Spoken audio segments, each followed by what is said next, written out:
It's the Brad and John Show. It is the Brad and John Show. Today's show is January 21st.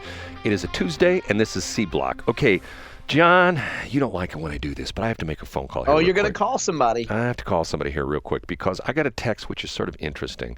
And let me see. Well, let me do this. I got to press this, do all these machinations to get the phone on the air. I have to do this. I have to do this. And let's see if this is going to work. Hold on, I'm going to pull this up. One ringy dingy. Joe's Pizza. You're on the air, so no potty mouth, okay? You know how hard that is for me, right? I know, it's very hard. This is Shelley Barr, my former co-host from BS.show. Okay, you sent me something just a minute ago that well, tell everybody that you knew Bob Kuban. I did know Bob Kuban. How did you know Bob Kuban? Because it's a long story. I used to work at this country club, and they had a bus line that went to the track, the racetrack, and Bob Kuban was on that bus.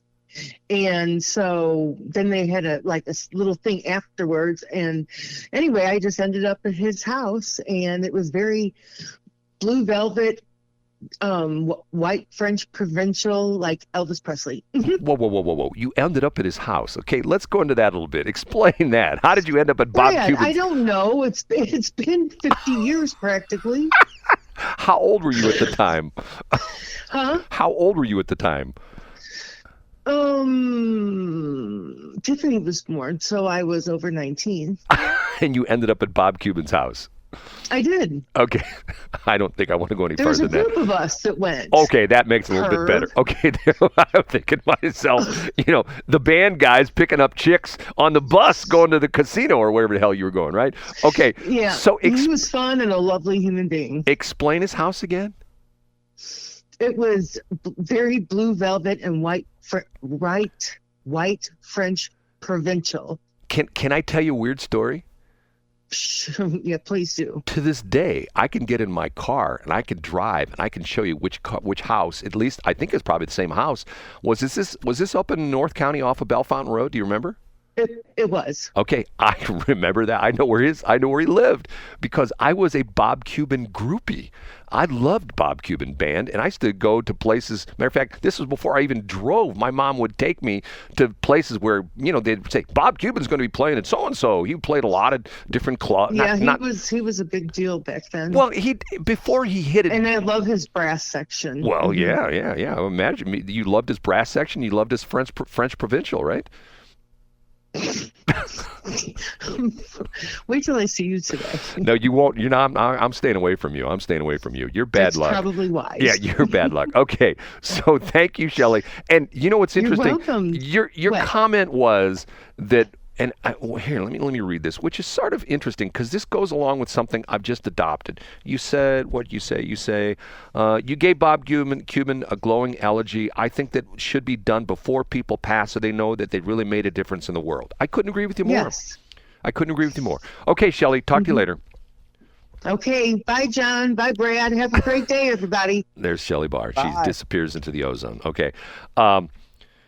I've started the year off with trying to make some changes in my life, and I heard something. I put this up just the other day. I have on the wall here in the studio. I have various things on the wall, motivational statements. And it's funny she should say that because one of them I put up on the wall was I heard the other day. Matter of fact, I heard it on our very own radio station on Armstrong and Getty. We were talking about this, and they said, this is how it goes. Treat everyone as if they were going to die at midnight. Think about that for a minute, John. Yeah.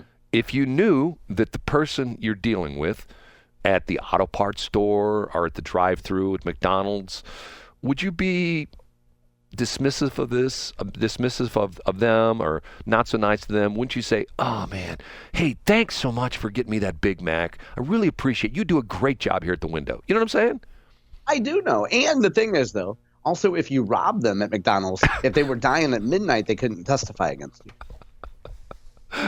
It's just like, I I still say that what Joe Biden, one thing he screwed up with the Hunter Biden pardon, he should have called up Hunter and said, like, let's say he did it on a Monday, called up, hey Hunter, this is your dad Joe. Listen, I'm going to pardon you on Monday, and I'm going to make the pardon effective to noon on Monday. So, Hunter, have a good weekend. Wink, Get wink. it all in. Yeah, Get it all in. If you know what I'm saying. Have a good weekend, Hunter. And you know what?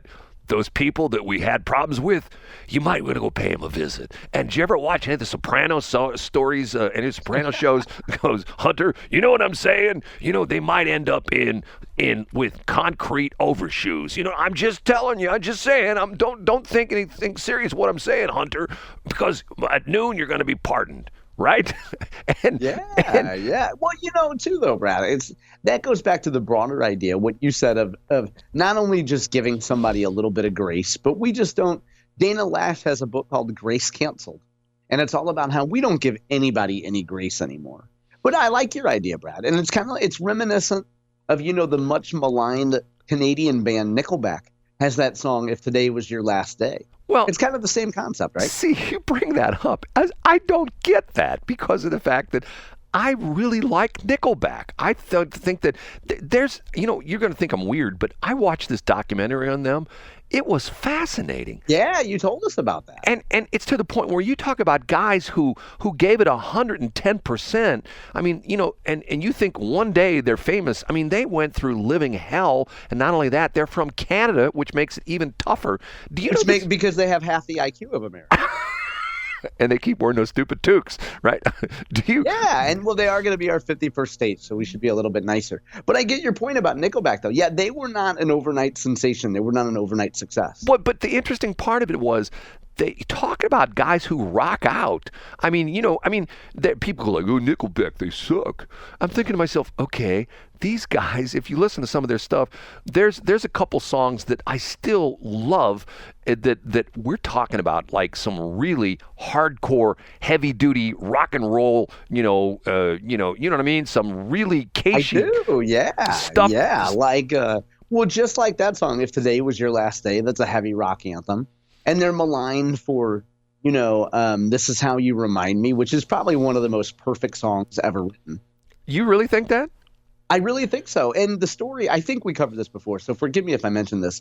But if you go to the Wikipedia about that song, I believe it's Chad Kroeger, I think is the gentleman who's the lead singer. Anyway, right. He said that he set that song up by studying all the elements of the most popular pop songs ever written and like what they all had in common. So it was kind of like he was building an algorithm before any of us talked about algorithms 20 plus years ago. And he looked at what made a successful bridge, what made a successful melody. And so he set out to write the most perfect pop song ever, which became This Is How You Remind Me. Hold on, I gotta find something here real quick. I'm gonna if I can play this. Okay, here we go. Okay, I don't normally play music on the show. Let me see if this is gonna work. That is a song called "Figured You Out." Okay, and we're talking hardcore, straight ahead, rock and roll. Power chord city. You know what I mean? Yeah. Now, when he says he likes her pants around her feet, is she peeing standing up? I don't get that reference. Yeah, that song's about public urination. urination. Now, the only thing that I will say about Nickelback that I feel bad for them for is that despite all the money they made, think of how they're getting ripped off on Sundays at every megachurch by Nickelback house bands. Like, they get no royalties for these Nickelback knockoffs, Hey, I hope everybody's here ready to rock out. If you're ready to praise Jesus, put your hands in the air and say it with me. We're not ripping off Nickelback. We're doing this in honor of the Lord. And the Lord doesn't believe in royalties. Sing it with me one time. Close your eyes. Sway back and forth. Don't forget to pass the offering basket. John, Pastor Brad, I'm going to put my pastor hat on for a minute, okay? There is a formula for a lot of these non-denom churches, what you call it. And I'm telling you, it's so funny because it's like cookie cutter. You know what I mean? Yeah, It's it's the version of what you would call McRadio. It's like McChurch. and that's exactly what it is. And there's this guy, I told you about this guy, I think his name's Taylor Ransom, and he had to have been involved in this movement because he does all these spoof videos where he pretends he's the church consultant or he's the church security guard, and the crazy part of this is that, God, I shouldn't even talk about this. Chris Heifel. Yeah, you should. I went to his YouTube at your suggestion, Brad, and it was great. Oh, thank you for that suggestion. It was really funny. The Taylor Ransom stuff? Yeah. I went and looked it up after we talked about it on the air. It's really funny. Is the guy on target or what? Yeah, it's so funny. Now, say what you were not going to say, Brad. Well, I met Chris Heifel, the guy who is the lead pastor at Grace River Church. If she's sitting there right now, she's probably yelling at me, "Don't talk about this." Yeah, she's not, because you're known for dropping off diapers there. But go ahead, Brad. He started. I mean, once again, I got to give credit to the guy. He came up here to St. Louis, started church. He's from Springfield. He talked about he's the guy that would, in his high school class, he's the least likely that would ever become a pastor and stuff like that. But what he's done is he's made this incredible church, which they just had their re-grand opening, which I went to last month, where they've done all like $1 million worth of renovation. They doubled their parking area and the whole bit. But it's like a education in marketing 101.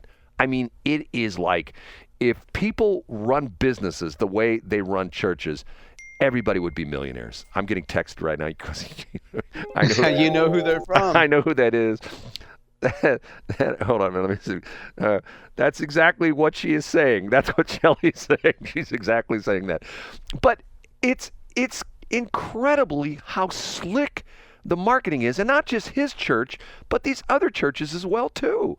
And it's to the point where it's like, this is where the standard religions have blown it because of the fact, this is why, John, you and I are both North County boys, okay? You made the comment that on your street you were the only guy that wasn't a Catholic, correct? We were the only family that went to Protestant church. You're exactly right. Right. Okay. I lived on a street pretty much like that, where all my neighbors, except for one of them, my next door neighbors, they were Greek, so they went to the Greek Orthodox Church, but everybody else was pretty much with Catholic. Okay.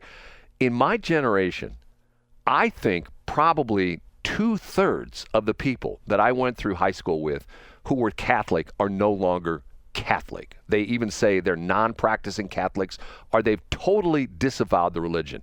Because sorry to interrupt, but because is it the rigidity of the Catholic Church has pushed them away. They don't find it relatable, and they feel like it has nothing to do with their current life. Well, that started it, but the priest scandal was the nail in the coffin. Yeah, for sure. The priest scandal was to the point where because they felt that how hypocritical can the church be? They knew this was going on.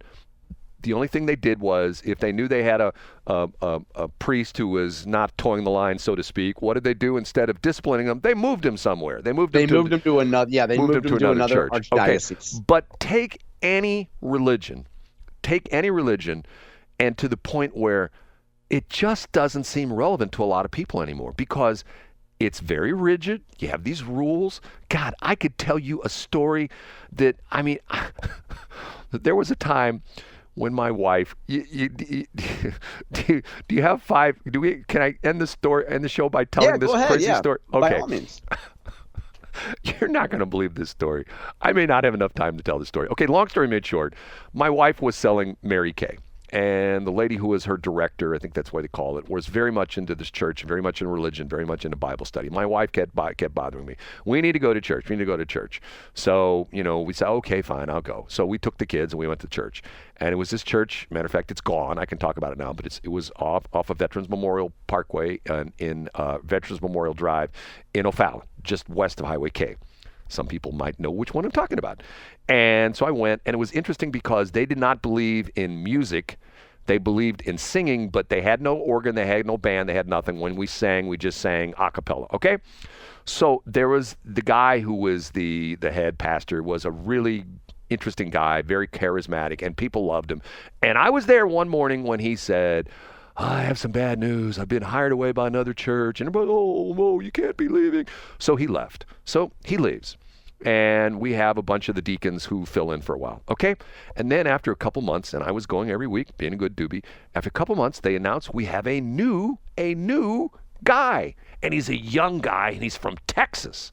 And they bring him in, and he's like sort of like a Nickelback kind of looking guy, got the long hair, wears jeans and a T-shirt kind of thing, which is sort of interesting because the old pastor wore the suit and the whole bit. Okay, so people are going like, let's give the guy a chance.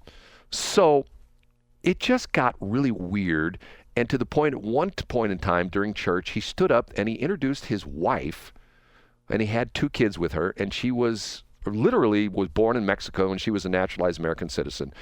And he announced to the church that he met her at a strip club, that she was a stripper.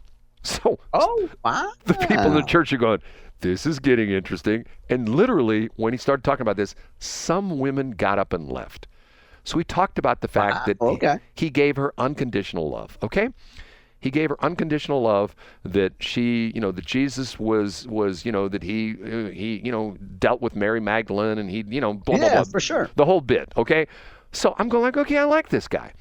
So his wife gets sick and she dies. This is all going on over the course of like a couple of years. She dies and he's gone for a while, and, and people are all upset about that. So he comes back and he's teaching, he's doing his sermons again. And then after about 3 months of him being back, one morning he says to the, after he's done with the sermon, he says, I have some news that I want to share with you. He says, I'm engaged. And people are looking around like, okay, his wife's been dead for 3 months. He's engaged. And he says, and the woman who I'm engaged with is one of our parishioners. And he says, I bet. Yeah, I thought it was either going to be a parishioner or a stripper. No. And he says, wait to hear this. I swear to God, this is a true story. So he says, honey, would you stand up? And she stands up in the back of the room, and everybody's looking at her. And he says, this is my fiance. I'm not going to mention the name. And I have to tell you something very important about her. She's a virgin. The room went silent. It was like, what the hell? It was bizarre. That was the beginning of the end. And literally the next Sunday, and my wife's going like, I don't know if we should go back. I go, no, we're going back. I'm not missing a minute of this. I'm Where else could you get a real live drama like that? I'm a believer, man. I'm going back to this church every week because it just doesn't get any better every week. And essentially, then let me end the story. And this is what's sort of sad about it is, so they have a bridal shower for his fiance at the church, and we didn't go to church that morning for whatever reason. And my wife, gets in the car. She says, well, the bridal shower is at noon and it's at the church. So she calls me at about 12:15, and she says, Is that invitation to the bridal shower, is it still on the refrigerator? You got to stick everything in the refrigerator with a magnet. You know what I'm saying? Yeah. And I'll go look. So I go look in the refrigerator, and sure enough, there it is. And she says, what date does it say? I say, well, today's date. It says noon at the church, whatever, the church cafeteria, which is in the basement. And she goes, there's nobody here. And I go, well, you're in the right place, the right time, the whole bit. So she calls one of her friends, and her friend is so upset. Oh, my God, you're not going to believe what happened. They broke up, and they called the marriage off, and he quit. I'm going like, no way. Oh, my really? God. Yeah, my church ended. It was to the point where, and to this day, every once in a while, I run into somebody that went to that church, and I'll go, remember that pastor? Don't bring it up. And it's like something you don't talk about anymore. It was like watching a movie that, okay, this could never happen in real life, but it did. I was there, I saw it, and I loved it. And I thought to myself, when I grew up as a pastor, I want to run a church just like that. You know what I'm saying? Yeah, I know, and date the parishioners. It's going to be great. And ladies, you could go to godsquad.cloud if you're interested and getting to know your pastor a little bit. As a matter of fact, if you want me to say a prayer for you, go to 25 God Squad. You can just dial it up on your phone, 25 God Squad. Once again, just dial 25 GODSQUAD and leave a prayer, and I will pray for you. Okay? Brad, I'd love to stay and chat, but I got to listen to that Nickelback song about a chick on her pants at her ankles. Figured you out. Listen to it, man. And people make fun of Nickelback. I'm telling you, straight ahead rock and roll. They used to play that all the time in the Point. I used to be a big Point listener, believe it or not. And that was like in power rotation at the Point. That song is probably about 20 years old. And I'm thinking to myself, God. And if you listen to the whole song, the middle section where they've got the guitar solo, it's just gritty Brad rock goes and roll. full air guitar when he's in his car. And that's why he's hit so many deer, because he's going full air guitar to Nickelback. And then I get in the back seat and I play air drums as well, too. Whoa, easy about the back seat, Brad. This is a family show. Say goodbye, John. See you tomorrow.